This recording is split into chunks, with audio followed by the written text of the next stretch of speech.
I got removed from the LEGO Ambassador Network today. Comme l'a très bien dit Ryan de la chaîne américaine Mander Productions, la question n'était pas si j'allais rester dans le LAN, mais plutôt combien de temps j'allais y rester. Car oui, dès le départ, je savais que cette aventure était à durée limitée. Je ne suis pas un yes man et non, je ne me réalise pas dans la vie en disant oui à tout pour faire plaisir aux gens ou plaisir à l'ego. Ironie quand tu nous tiens, il y a presque 3 ans, on m'avait dit mot pour mot, quand j'ai été recruté sur le LAN, que l'ego justement ne voulait pas de Yes Man dans son programme. Quel gabegie quand même de se faire ban finalement par la même personne. Pour ce motif, laissez-moi tout vous raconter.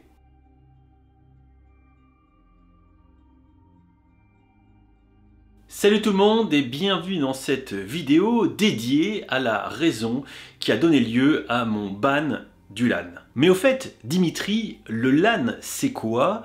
Est-ce que tu peux nous expliquer? Eh bien, il s'agit du LEGO Ambassador Network, un forum dédié à la communication entre les différents ambassadeurs mondiaux, qu'ils soient d'associations ou de médias, tout comme je l'étais. Ambassadeur, bien évidemment, trié sur la brique par Billund himself. C'est l'élite de l'élite, la crème de la crème, les Navy Seals de la brique danoise. No joke. Messieurs, j'ai moi-même à mon tableau 96 missions et j'ai été descendu chaque fois. Et quand j'y pense, en fait, j'ai jamais atterri avec mon avion. Mais ça, c'était avant. Promis, je vous ferai une vidéo plus en détail sur le LAN, mais aujourd'hui, concentrons-nous dans cette partie 1 sur la raison qui a donné lieu au fait que désormais, eh bien, je vais devoir à nouveau acheter moi-même mes briques danoises. Mais comment je vais faire pour payer le loyer maintenant? Tout d'abord, et que les choses soient claires, c'est bel et bien un événement unique et clairement identifié qui porte à lui seul la raison de mon ban. Certains aimeraient à penser que c'est un ban pour toute mon œuvre. Mon ton piquant sur les différents produits danois. Cela aurait pu clairement être une possibilité, mais non, ça ne m'a jamais été reproché. Les choses sont en fait plus simples. Bien plus simples. Le 26 février 2023, sur les réseaux, j'ai été victime d'un vilipendage dans les règles. Comprendre qu'on m'a adressé des petits mots sympathiques. Rien de très grave en soi, je suis habitué à la bienveillance et en définitive, être influenceur, eh bien ça peut exposer à ce genre de comportement. Et puis bon, encore une fois, après l'usurpation d'identité que j'avais subie il y a quelques années, eh bien plus rien ne peut m'étonner. Je tiens à préciser par ailleurs que les critiques que je peux formuler dans l'univers de notre brique danoise préférée, qui ne reflètent que mon avis et qui n'engagent que moi, ne méritent pas pour autant de sombrer dans la vulgarité gratuite. En tant que votre aimable serviteur et fidèle à mes principes, hors de question, vous vous en doutez, de rester le pantalon en bas des chevilles. Je me devais de réagir, même si c'était à minima. J'ai donc réalisé le soir même, nous sommes toujours le 26 février 2023, un live sur ma chaîne Twitch pour débriefer de la situation. Parce qu'à un moment donné, comme on dit, eh bien, être gentil, c'est pas un métier. Sois gentil, pas méchant, c'est pas gentil d'être méchant. Je tiens à rappeler que dans ce contenu particulier du 26 au soir, qui sera par ailleurs incriminé par la suite, qu'à aucun moment je n'ai été insultant ou diffamant. Je fais simplement usage de notre chère liberté d'expression pour adresser des faits en premier lieu et ensuite mon opinion, et rappeler à nouveau que la vulgarité, c'est mal. Il paraît que t'as des propos intolérables, où il n'y a pas de tolérance. Tu sais donc pas que c'est pas bien d'être raciste, que c'est mal? On ne doit pas faire de discrimination raciale, c'est mal. Juger les gens sur leur religion, c'est mal. Sur leur couleur de leur peau, sur leurs origines sociales ou sur leur nationalité, c'est mal. Ok, puisque je vois qu'on peut pas discuter, on va faire un duel. Ici, pas de confrontation, juste une opinion exprimée ainsi que des faits. Fort est de constater, comme bien souvent, que des fois, eh bien, la vérité n'est pas bien supportée. Avançons un peu. Le 8 mars 2023, soit un peu plus d'une semaine après ce live Twitch, j'ai la bonne surprise de recevoir un courriel, un email, de la part de La Follette. Alors La Follette, c'est La Folle Engagement Team. C'est l'équipe marketing de chez Lego qui gère l'engagement auprès des adultes et qui globalement gère le LAN. L'email commençant par « Hello Dimitri », je me suis naïvement dit que le message allait être sympathique. Non, grave erreur de ma part. On m'explique alors qu'il leur avait été rapporté que j'avais récemment créé du contenu qui était potentiellement en dehors des valeurs Lego. Et que ce contenu semblait désobligeant envers, je cite, le local market, soit Lego France, le LAN, Lego Master, ou encore d'autres ambassadeurs. En fait, globalement, tout le monde. Est-ce que je suis vraiment si vilain que ça? Ah non, parce que là, franchement, je me pose la question. On me demande par ailleurs d'exprimer mes pensées et sentiments sur la situation, et que ma réponse serait prise en compte dans la revue interne qui allait se tenir a posteriori sur mon sujet. Alors dans la foulée, vous me connaissez, j'ai écrit à Lego Danemark en réponse, je leur ai fait état des événements récents et surtout je leur ai posé la question et demandé plus d'informations sur ce fameux contenu qui aurait été potentiellement en dehors des fameuses Lego Brand Value. Quelques jours plus tard, le 14 mars 2023, je reçois une réponse avec un second courriel de la part de Lego Danemark. Et ce courriel contient, en plus d'une certaine quantité de blabla, eh bien d'un lien vers le stream Twitch du 26 février 2023. Coïncidence? Je ne pense pas. On m'explique gentiment que si je suis vilain, pas gentil, eh bien tout cela peut avoir une incidence sur les ayants droit qui pourraient potentiellement travailler avec les ambassadeurs des communautés reconnues dans le programme.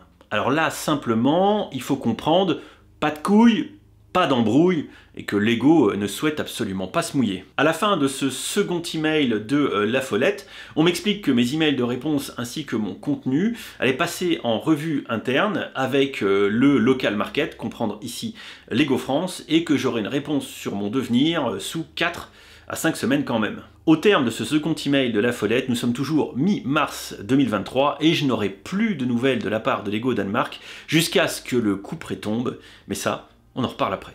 Parce qu'en parallèle du volet Lego, courant avril, j'ai eu la désagréable surprise de découvrir que quelqu'un avait déposé plainte contre moi. Ouais. Alors je tiens à vous rassurer. Même si mon avocat, avec beaucoup d'humour, m'avait proposé de prendre une petite valise lors de mon audition libre, cette plainte a été classée sans suite. Je pense ainsi que vous comprendrez aisément pourquoi je fais preuve d'une certaine rigueur dans l'écriture de cette vidéo. Il est désormais avéré que je ne suis qu'amour et bonté et qu'on me le rend bien. Meringue et chocolat, je vous aime putain. En l'état, très sincèrement, compte tenu du niveau de bienveillance constaté, j'espère que vous comprendrez que je ne divulguerai pas plus d'informations. Et je compte d'ailleurs sur vous, vraiment, dans les commentaires, pour rester tout aussi courtois et pour ne pas essayer, s'il vous plaît, de faire de suppositions, ça serait très sympa. Tu n'es vraiment pas très sympa. Petit fast-forward dans le futur, nous sommes le vendredi 28 avril 2023, soit quasiment 2 mois après le premier mail de La Follette du 8 mars. Dans l'intervalle de temps, Lego a bien évidemment coupé le support, les boîtes de Lego, ainsi que les review offers, les offres de review en avance, qui sont, on va pas se le cacher, l'atout et l'attrait principal d'être sur le LAN en tant que média. Autant dire qu'à ce moment-là, techniquement, je suis déjà ban depuis le 8 mars. Grosso merdo. Comme vous pouvez ainsi le constater, contrairement au droit français, sur le réseau des ambassadeurs Lego, sur le LAN, c'est bel et bien une présomption de culpabilité qui s'applique. Cool. C'est donc, sans grande surprise ni aucun suspense, que le 28 avril, j'apprends de la part de La Follette, via un 3e mail, que Brick Mitry, je cite, je cite, n'a plus le niveau minimum d'attente pour maintenir sa reconnaissance dans le programme. On me propose ensuite la classique visioconférence d'offboarding pour m'expliquer dans mon cas à quel point j'ai été vilain. À visioconférence que j'ai refusé, parce que inutile, les jeux étaient déjà faits et ça aurait été très certainement très malaisant. Honnêtement, il aurait été de bon ton que Lego considère un minimum ses ambassadeurs et propose une visioconférence début mars pour explication, et non pas à l'issue, une fois que les jeux sont complètement faits. Et ça montre bien, une fois de plus, que Lego s'attache avant tout à maintenir un niveau de vague le plus bas possible, sans aucunement considérer le facteur humain. Suite à cela, j'ai conduit 2 actions de haute voltige. D'une part, j'ai adressé un courriel aux équipes marketing de Lego Danemark pour exprimer ma désapprobation.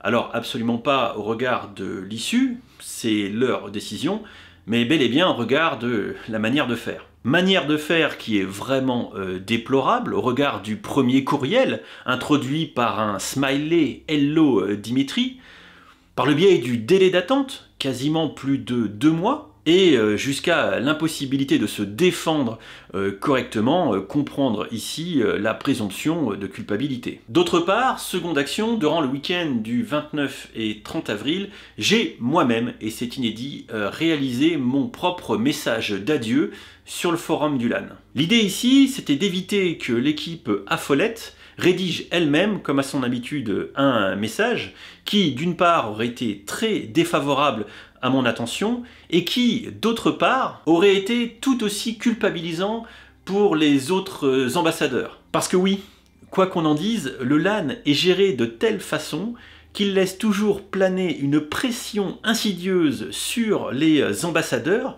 une espèce d'épée de Damoclès, afin qu'ils respectent en permanence les lignes de conduite Lego. Ainsi, la boucle est bouclée et dès le lundi 1er mai, suite à mes voltiges, je suis officiellement ban du LAN. Et ma seule déception, c'est que ça soit bel et bien arrivé 2 jours trop tôt. Parce que j'aurais vraiment apprécié être ban du LAN pour mon anniversaire le 3 mai. Et là, soyez-en garantis, j'ai vraiment hésité à vous mettre une petite musique de Patrick Sébastien. Cerise sur le pompon du gâteau d'anniversaire. Dans le même temps, les équipes marketing de Lego France se sont permis, accrochez-vous, d'écrire un courriel adressé à tous les ambassadeurs français pour leur faire part de mon retrait du réseau des ambassadeurs. Et je vous le garantis, bien que cet email de Lego France soit factuel sur le sujet, il n'en est pas moins extrêmement à mon désavantage dans le wording. À nouveau, je tiens à vous exprimer, tout comme je l'ai fait dans le courriel que j'ai adressé à tous les ambassadeurs français ainsi qu'à Lego France, je tiens à exprimer un très fort mécontentement vis-à-vis de l'initiative qu'a pris Lego France ici, initiative qui, d'ailleurs il me semble, est inédite. Et c'est également, à mon sens, très malvenu de leur part. Sincèrement, je crois que chez Lego France, on me tient rigueur pour mon franc-parler. Ouh là là là là, j'ai oublié de baisser la tête. Je tiens d'ailleurs à préciser qu'à aucun moment, Lego France ne m'a contacté en tant qu'ambassadeur français pour avoir ma vision des faits. Attendre un quelconque soutien de leur part en tant qu'ambassadeur aurait été tout à fait illusoire. Là encore, on ne peut très sincèrement que regretter le manque de considération qui est affiché, mais c'est habituel.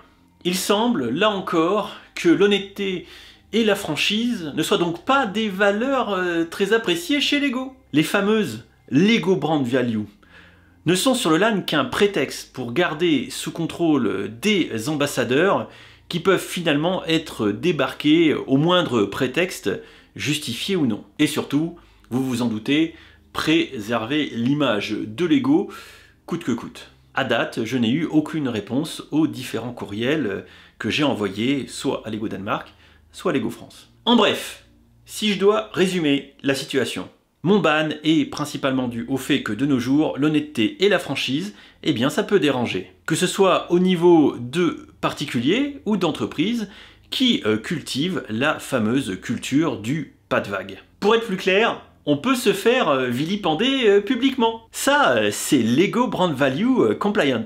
Ah mais par contre, on n'a pas le droit de se défendre. Ah non, non, la défense, ça c'est pas Brand Value Compliant. Au final, est-ce que je regrette de ne plus être dans le LAN? Oui, évidemment, je vais être honnête. Néanmoins, après presque 3 ans sur le réseau, eh bien je dois vous avouer que l'ambiance qui y règne commençait un petit peu à me peser, j'y reviendrai.